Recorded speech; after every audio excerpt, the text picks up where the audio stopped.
약육강식이라는 말이 있습니다. 약한 자가 강한 자에게 먹힌다라는 뜻이지요. 강한 자가 약한 자를 희생시켜서 번영하거나 또한 약한 자가 강한 자에게 끝내 멸망에 이르게 되는 말을 바로 약육강식이라는 말이지요. 오직 힘의 논리만 통하는 정글의 법칙이 난무하는 사회에서 강한 자만 살아남고 약한 자는 도태되고 만다라는 뜻으로도 쓰여지고 있습니다. 그런데 세상은 과연 강한 자만 살아남을까요? 동물의 세계에 보면 가장 강한 호랑이나 사자, 어떻게 보면 이러한 법이 이루어진다면 사자와 호랑이, 맹수들만이 살아나야 될 것이고 양이나 소 같은 동물들은 사라져야 옳은 것이 아닐까요? 그런데 사실 살펴본다면 사자나 호랑이는 멸종되어 가고 있고 도리어 양이나 소는 계속해서 번성해 가는 것을 볼 때에 약육강식이라는 이 말은 반드시 옳은 말은 아니다라는 것을 알게 됩니다. 도리어 약자가 더 강한 경우가 때로는 있다는 것이죠. 사도 바울은 원수들로부터 많은 비방을 받았습니다. 바울은 자기도 조금 자랑하겠다라면서 오늘 말씀을 합니다. 오늘 말씀을 읽지 않았지만 18절 말씀을 보니까 여러 사람이 육신을 따라 자랑하니 나도 자랑하겠노라 라고 오늘 본문의 앞절에 말씀을 하고 있습니다. 자신의 신분에 대해서 본문 22절과 23절에 자기 자신의 신분에 대해서 말씀을 하죠. 제가 읽어드립니다. 그들이 히브리인이냐 나도 그러하며 그들이 이스라엘인이냐 나도 그러하며 그들이 아브라함의 후손이냐 나도 그러하며 그들이 그리스도의 일꾼이냐 정신없는 말을 하거니와 나는 더욱 그러하도다 라고 본문 22절 23절 앞부분에 말씀을 하고 있죠. 자신의 신분에 대해서 여기서 자신을 히브리인이다라고 지칭하는 것은 팔레스타인이 기원하는 가문의 출신자라는 뜻을 갖고 있고 이스라엘인이라는 말은 하나님의 백성에 속한 자라는 뜻을 나타내며 또 아브라함의 후손이라는 것은 약속의 상속자라는 뜻을 갖고 있고 그리스도의 일꾼이라는 말은 예수 그리스도의 사도임을 자기 자신의 신분에 대해서 밝히며 자랑을 하고 있습니다. 바울이 이렇게 자기 신분에 대해서 자랑을 하더니 이어서는 그리스도를 섬기는 데에 겪었던 자신의 수고와 고난을 또 토로하게 되죠. 오늘 본문 23절 27절까지 한번 말씀을 띄워주시겠어요? 고린도후서 11장 23절로 27절까지의 말씀을 한 절씩 다시 한번 보도록 하겠습니다. 23절입니다. 그들이 그리스도의 일꾼이냐 정신없는 말을 하거니와 나는 더욱 그러하도다. 내가 수고를 넘치도록 하고 옥에 갇히기도 더 많이 하고 매도 수없이 맞고 여러 번 죽을 뻔하였으니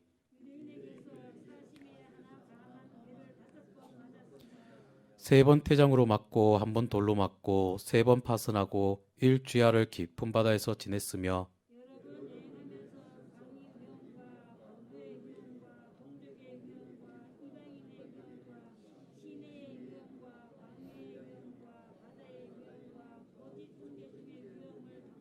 (27절) 함께 봅니다. 또 수고하며 애쓰고 여러 번 자지 못하고 줄이며 목마르고 여러 번 굶고 춥고 헐벗었노라. 바울은 이런 수고와 고난을 통해서 자신이 참된 사도임을 변증합니다. 바울을 대적하는 자들은 사도 바울에 대해서 많은 오해를 하고 있었고 바울의 사도권마저 인정하지 않는 사람들이었습니다. 이런 비난이 인정되면 고린도 교회 교인들 그 신앙이 약화될 것이고 거짓 선지자들을 따라가게 될 위험에 처하게 된다는 것이죠. 이렇게 되면 교회가 깨어지고 성도들을 자칫 모두 흩어질 위험에 처해 있는 그 순간 사도 바울은 자기 입으로 자기 자신을 자랑하는 것이 얼마나 어리석은 일인가 알면서도 그는 불갑을 자신을 변명하고 또 자랑할 수밖에 없었던 것입니다. 그리고 나서 바울은 결론적으로 본문 30절의 말씀을 보면 내가 부득불 자랑할진대 내가 약한 것을 자랑하리라 라며 도리어 자기의 연약하고 부족한 것을 자랑을 하겠다라고 말하지요. 당시 유대 남자들이 부러워하는 몇 가지 사회적 신분이 있었습니다. 그 신분 첫 번째가 무엇이냐면 좋은 가문에서 태어나는 것입니다. 그리고 가마리엘과 같은 훌륭한 율법 선생의 문화생이 되어서 율법을 공부하는 것이고 또 마지막은 로마의 시민권을 가짐으로써 자유롭게 활동하는 이러한 것을 부러워한다는 것이죠. 바울은 그러한 것들을 모두 갖추었습니다. 그렇지만 그는 이런 것들을 배설물과 같이 여긴다라고 빌립보서의 3장에 말하고 있지 않습니까? 바울은 이러한 육체적 자랑거리가 도리어 이제는 해로운 것으로 여겨지는데 그 이유는 바로 이런 육체적 장점이 도리어 하나님과 자기 사이에 가로막는 담이 된다라는 것을 그는 깨달았던 것이죠. 하나님 앞에서 의롭다함을 얻는 것은 신분적인 조건이나 혹은 율법의 성취에 바탕을 둔 자신의 의가 아니라 하나님께로부터 오는 의, 곧 그리스도에 대한 믿음으로 하나님께 빈손을 펴는 자에게 주시는 의였다라는 것입니다. 곧 그는 그리스도께 대한 그 빈손으로 드려지는 의, 그리스도의 사랑의 깊이와 은혜를 입음으로써 그의 삶이 그 목표 지점 하나님 곁에 이르기만을 그는 소원하며 나아갔던 것이죠. 그러면서 바울이 자랑하고자 했던 그의 약한 것은 무엇일까요? 바로 그는 연약한 몸이었던 것입니다. 고린도후서 12장 7절에 보면 내 육체의 가시 곧 사탄의 사자를 주셨으니 라고 말을 하고 있습니다. 사도 바울에게 사탄의 사자라고 불리는 육체의 가시가 있었던 것이죠. 여기서 육체의 가시란 것은 구체적으로 어떤 병인지는 알 수가 없습니다. 성서학자들은요, 이 병이 말라리아와 같은 열병이거나 혹은 다메섹 도상에서 시력을 잃었던 때부터 그를 괴롭혔던 안질, 그리고 어떻게 보면 사탄의 사자라는 표현이 바로 간질로 보기까지 하였던 것이죠. 주님의 복음을 위해서 몸으로 여러 곳을 찾아다니면서 최소한 건강은 있어야 할 터인데 어떻습니까? 바울에게는 육체의 가시가 있었고 이것이 그의 몸을 찌르고 괴롭히고 있었던 것이죠. 또 두 번째로는 그는 넉넉함이 없는 빈곤한 경제 형편이었던 것입니다. 27절에 보면 또 수고하여 애쓰고 여러 번 자지 못하고 줄이며 목마르고 여러 번 굶고 춥고 헐벗었다라고 오늘 본문에 말하고 있지 않습니까? 또 오늘 읽진 않았지만 9절 말씀에 보면 또 내가 너희와 함께 있을 때 비용이 부족하였을 때 아무에게도 누를 끼치지 아니하였음은 마게도냐에서 온 형제들이 나의 부족한 것을 보충하였습니다. 내가 모든 일에 너희에게 폐를 끼치지 않기 위하여 스스로 조심하였고 또 조심하리라 라고 11장 9절에 말씀을 하고 있죠. 마게도니아에서 온 형제들의 후원으로 바울의 부족은 어느 정도 메워졌지만은 어느 때는 지원이 끊겨 먹지도 못하고 입지도 못하고 헐벗고 굶주렸던 때가 있을 만큼 그는 궁색한 사정이 있었던 것이죠. 요즘 가난을 모르는 세대들은 부모가 돈 좀 아껴 써라 라고 말을 하며 그까지 돈 몇 푼 무엇이 대단하냐면서 따지는 자녀들도 있지요. 돈이 없으면 생존이 불가능하지요. 사도 바울은 돈이 없어서 굶기도 하였고 헐벗기도 하였던 것입니다. 그래서 고린도에서 사역할 때 직접 자기 몸으로 천막을 깁는 일을 하면서까지 생활 대책을 강구해야 할 만큼 그는 경제적으로 절핍했던 것이죠. 또 그는 여러 교회에 대한 염려로 인해서 마음이 약해져 있었다라는 것입니다. 오늘 본문 28절과 29절에 이렇게 고백하지요. 이외에 이런 고사하고 아직도 날마다 내 속에 눌리는 일이 있으니 곧 모든 교회를 위하여 염려하는 것이라. 누가 약하면 내가 약하여 약하지 아니하며 누가 실족하게 되면 내가 애타지 아니하더냐라고 오늘 본문 28절과 29절에 말씀을 하고 있죠. 바울에겐 교회와 성도를 향한 염려가 언제나 끊이지 않았다라고 말합니다. 어찌 보면은 오직 앞에 있는 표대만을 향해 주변을 살피지 않고 달려가면서 사사로운 문제에 대해서 무심했을 듯 싶었던 이 바울이지만은 그의 마음에는 언제나 이런 억눌림이 있었다라는 것이죠. 목회자들 또한 마찬가지라는 것입니다. 하루에도 몇 번 울다가 웃다가도 하지요. 장례식에 가서 아침에는 장례식에 가서 슬픔을 당한 유족들을 위로하며 또 오후 시간에 되면 첫돌 예배가 있을 때에 예식이 있을 때에 그 자리에 가서 이 자리에 오신 조객 여러분이라고 이렇게 실수할 정도로 웃고 울 때가 항상 우리 목회자들에게는 그 마음에 항상 갖고 있다는 것입니다. 어떻습니까? 사업이 어렵고 직장을 잃게 되고 교우들 중에 누가 병들어 아파한다면 목회자들은 함께 울고 함께 또 즐거울 때는 함께 웃을 수밖에 없지요. 바울에게도 이런 내적 고통이 그에게 있었다라는 것이죠. 그런데 바울은 이런 약한 것들이 어떻게 자랑이 될 수 있느냐? 사람이 누구나 약하기보다는 강하기를 원합니다. 세상에는 병들기를 원하는 사람이 없고 또 그 병을 자랑할 사람도 없습니다.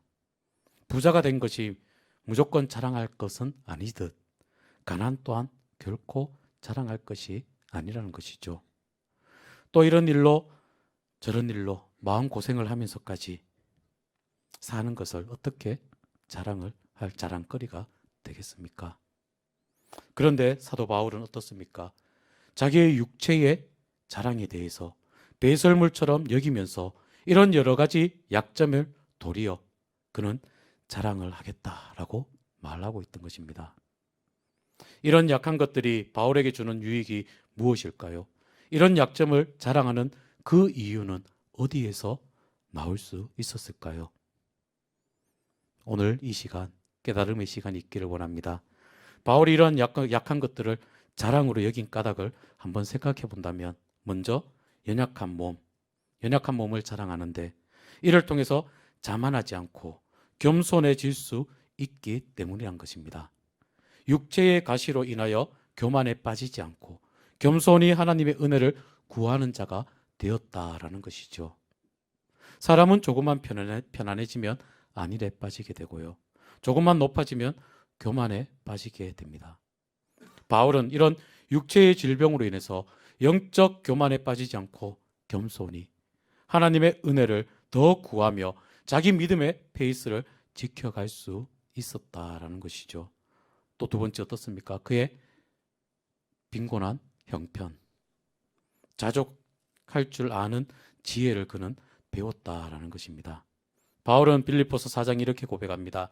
내가 궁핍함으로 말하는 것이 아니니라 어떠한 형편에든지 나는 자족하기를 배웠노니 나는 비천에 처할 줄도 알고 풍부에 처할 줄도 알아 모든 일 곧 배부름과 배고픔과 풍부와 궁핍에도 처할 줄 아는 일체의 비결을 배웠노라.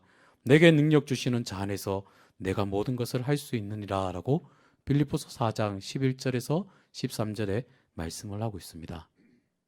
사도 바울은 배고픔과 궁핍함의 그 어려움도 겪었지만 이런 가난을 통해서 어떤 환경에 대처할 줄 아는 지혜와 능력을 그는 터득할 수 있었다라는 것이죠. 어떻습니까? 어려움 속에서 빈곤한 삶 속에서도 하나님께서 그 어려운 상황 속에서도 하나님의 은혜를 우리는 바라보고 믿음으로 나아가야 된다는 것이죠. 금세기 미국에서 나온 위대한 찬송 작가가 있습니다. 제니 크로스비라는 여사는 그가 찬송가 384장 나의 갈 길 다 가도록 예수 인도하시니라는 자신이 1874년에 겪은 경험을 토대로 만들었던 찬송입니다. 어느 날 그는 $5 정도의 돈을 채워서 쓸 일이 생겼지만은 그 돈을 마련하기 위해서 그 돈을 채울 시간이 없었습니다. 그래서 $5조차도 해결하지 못하는 자신의 무능함을, 약한 모습을 그는 보면서 54세가 되기까지 일생을 그렇게 살아왔듯이 필요한 $5를 위해 무릎을 꿇고 하나님께 기도했습니다. 그 짧은 기도는 어떤 방문객의 초인종 소리에 중지가 되었는데요. 그 방문객은 다만 크로스비 여사의 집 앞을 지나다가 유명한 작곡가인 그녀를 뵙고 인사만 하고 가고자 했던 것입니다. 짧은 만남 속에 후에 그 사람은 작별 인사와 함께 악수를 하고는 크로스비 여사를 떠납니다. 그러나 그 사람이 당겨간 후 크로스비 여사의 손에는 $5가 그 손에 쥐어져 있었던 것이죠. 크로스비 여사는 무능력한 자신을 능하게 하시는 하나님의 은혜와 그 사랑을 뜨겁게 체험하였습니다. 크로스비 여사는 너무나도 놀랍고 감사하면서 그 감격을 시를 써서 나가기 시작하였습니다. 그 가사가 바로 나의 갈 길 다 가도록 예수 인도하시니 어려운 일 당할 때도 족한 은혜 주시네 나는 심히 고단하고 영혼 매우 가라나 나의 앞에 반석에서 샘물 나게 하시네 라는 찬송이 쓰여지게 되었던 것이죠. 자신의 가난 속에서 하나님의 도우시는 그 손길을 그는 체험을 하게 되었던 것입니다. 그리고 바울은 교회와 성도를 염려하는 그 아픈 마음이 바로 하나님의 위로와 하나님의 사랑을 받게 했고 이를 통해서 더 많은 위로를 할 수 있기를 그는 깨달았다는 것입니다. 바울은 교회를 섬기면서 많은 염려와 고난이 있었지만 도리어 위로의 하나님이 환난 중에 위로하셨고 자기가 받은 그 위로를 가지고는 다른 환난을 당하고 있는 이들에게 다가가서 위로할 수 있게 되어졌다는 것이죠. 그러면서 자기가 받은 그 고난, 그 이상으로 그리스도를 통해 주어진 위로가 임하게 된다는 사실을 그는 깨닫게 되었던 것입니다. 위로라는 말은요, 팔라칼레오라는 단어를 씁니다. 이 말은 뭐냐면은 곁으로라는 바라라는 뜻을 그리고 부른다라는 칼레오라는 뜻이 합성되어져서 즉 누구를 위로한다라는 것은 그 사람을 내 곁으로 부르는 행위가 바로 위로한다라는 것입니다. 하나님께서 우리를 위로하신다는 것은 우리를 하나님께서 당신 곁으로 불러주신다라는 의미입니다. 이렇게 하나님께 가까이 불러 위로해 주는 대상이 누구입니까? 곧 주님의 몸된 교회를 위해 고난을 받고 마음 아파하는 사람들인 것이죠. 그리스도의 고난이 넘칠 때 바로 위로가 넘친다는 것입니다. 그리스도와 함께 고난 당하는 일이 없이는 그리스도와 함께 위로를 받을 수 없다는 것을 우리는 알아야 한다는 것입니다. 그리스도와 그의 몸된 교회를 위해서 고난에 함께하지 않고는 주님의 위로가 함께 임할 수 없다는 것을 꼭 알고 부부간에도 그렇고 형제간에도 그렇고 친구간에도 다 그렇지요. 함께 고난 당한 자만이 서로 위로가 된다는 것입니다.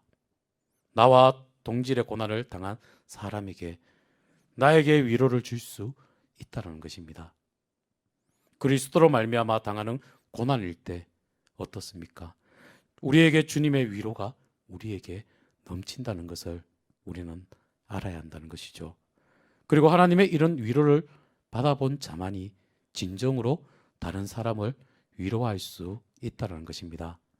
말씀을 정리해 드린다면 우리는 먼저 하나님 앞에 약한 자가 되어야 할 것입니다. 에스겔 선지자는 에스겔 34장 15절에 이렇게 말합니다. 그 잃어버린 자를 내가 찾으며 쫓기는 자를 내가 돌아오게 하며 상한 자를 내가 싸매주며 병든 자를 내가 강하게 하려니와 살찐 자와 강한 자는 내가 없애고 정의대로 그것들을 먹이리라 라고 에스겔 선지자는 말합니다. 하나님은 약한 자를 돌보시고 강한 자를 없애시고 정의를 다스리겠다라고 예언하셨습니다. 우리가 하나님의 긍휼과 자비를 얻을 수 있는 길은 오직 하나님 앞에 약하고 겸손한 모습으로 나아가서 그분의 은혜를 우리는 구할 때 하나님께서 우리에게 긍휼과 자비를 베풀어 주신다는 거 꼭 기억하시길 바랍니다. 잠언 3장에도 이렇게 말하지요. 진실로 그는 거만한 자를 비웃으시며 겸손한 자에게 은혜를 베푸시나니라고 잠언 3장 34절에 말씀하고 있지 않습니까? 사람들 앞에서도 우리는 약한 자가 되어야 할 것입니다. 그리고 스스로 나 자신 앞에서도 약한 자가 되어야 할 것입니다. 사도 바울은 내가 약한 그때에 강함이라라는 고린도 후서 12장 10절에 말씀을 하고 있죠. 어떤 이는 대나무는 강해서 부러지는 경우가 많으나 갈대는 어떻습니까? 약하고 부드러워서 부러지지 않는다라고 말하지요. 강한 바람 앞에 너무 강하게 버티다가는 부러지게 될 터인데 강풍을 앞에 있다 할지라도 강풍이 분다 할지라도 그 강풍을 우리가 휘청휘청 거리면서까지 부러질 것 같으면서도 유연하게 잘 버티는 것이 바로 갈대이죠. 우리의 강함을 자랑하는 것이 아니라 우리의 약한 것을 자랑할 수 있는 여러분들 되시기를 바랍니다. 크리스웰은 이렇게 말합니다. 가장 잘 무릎 꿇는 이가 가장 훌륭히 서는 자요. 가장 연약하게 무릎 꿇는 이가 가장 강하게 서는 자이며 가장 오래 무릎 꿇는 이가 가장 오래 서 있는 자이다 라고 말하였습니다. 우리가 지닌 약점, 하나님의 은혜가 우리에게 임하시는 통로임을 반드시 기억하시길 바랍니다. 솟은 곳에 물이 머무를 수 없는 것 같이 오직 낮게 패인 곳에 물이 고이듯이 우리의 약점, 우리의 약한 것에 하나님의 은혜가 가득 담겨진다는 것을 꼭 기억하시길 바랍니다. 무엇 하나 내세울 것 없지만은 그래도 무엇 하나 자랑한다면 바울처럼 내가 약한 것을 자랑하리라. 오직 연약함을 내세우시기를 바랍니다. 하나님과 사람 앞에 그리고 자기 자신 앞에서도 오직 약함을 자랑하는 가운데에 이 겸손으로 우리의 믿음을 지켜나가시고 또 이웃과 화평하시고 나아가서는 하나님의 은총을 언제나 덧입고 살아가는 참된 믿음의 삶을 살아가는 우리 모든 성례교회 모든 믿음의 권속들 다 되시기를 간절히 소원합니다. 함께 기도하시겠습니다. 하나님 감사합니다. 연약함을 주심을 감사합니다. 육신의 연약함 주심을 감사합니다. 부족함 주심을 감사합니다. 하나님, 도리어 이 약함 속에 하나님의 은혜를 구하게 하시고 하나님 앞에 겸손히 나아갈 수 있는 귀한 믿음을 우리들에게 허락하여 주시옵소서. 우리의 이름을 나타내는 것이 아니라 오직 하나님의 이름만을 나타내는 참된 믿음의 삶을 살아가는 우리 모두가 되게 인도하여 주시옵소서.